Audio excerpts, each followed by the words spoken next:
Hi, and welcome back to my 4 epic hacks to calming your turbulent mind.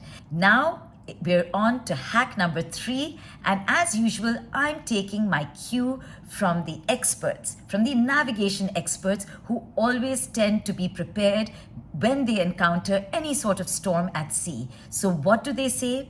They say that they would ensure the crew is trained and equipped for potential emergencies. Their crew is trained regardless of whether the sea is going to be choppy or calm.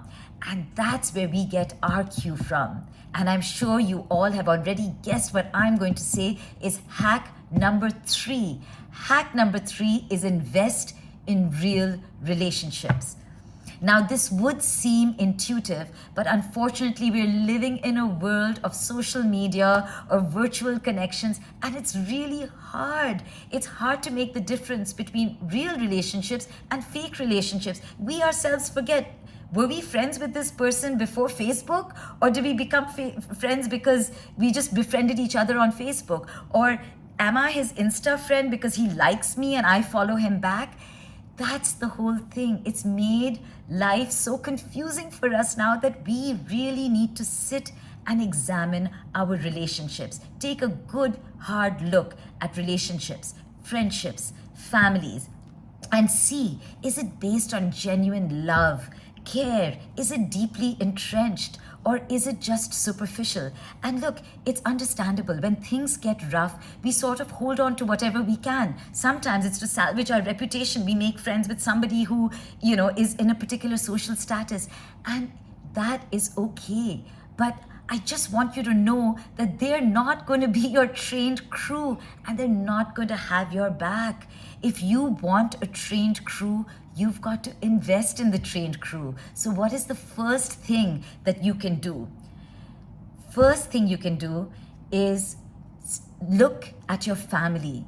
Look at your relationship with your parents. Look at the relationship with your children. Look at the relationship with your uncles and aunts or childhood friends. These are people with whom you have a past. These are people who've shared a common history with you. In case of your family, they're people who have the same blood running through their veins. They are important to you. But sometimes it's a case of he's upset her or she's upset him or he said this and she said that, and it's the ego that gets in the way. If it is something you can forgive, if it is a fence that you can mend, I would say go ahead and mend it. It's worth it. That's your trained personnel. Remember, that's your crew. When everything else goes south, that's the crew that's going to have your back. You need that social support.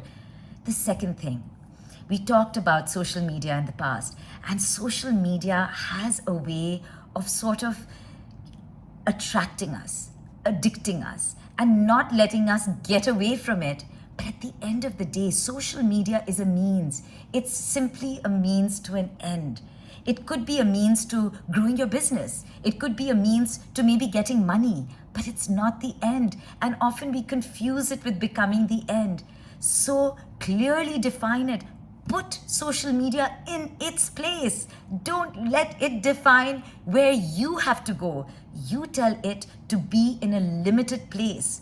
Limit the time on it. Limit the posts on it. Limit the amount of places you take your social media or that you allow yourself to open social media.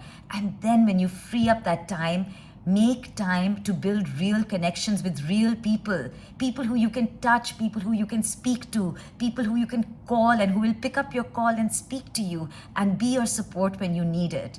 So go out there, build real connections and build that wonderful trained crew that's going to have your back in times of emergency, but even when times are good.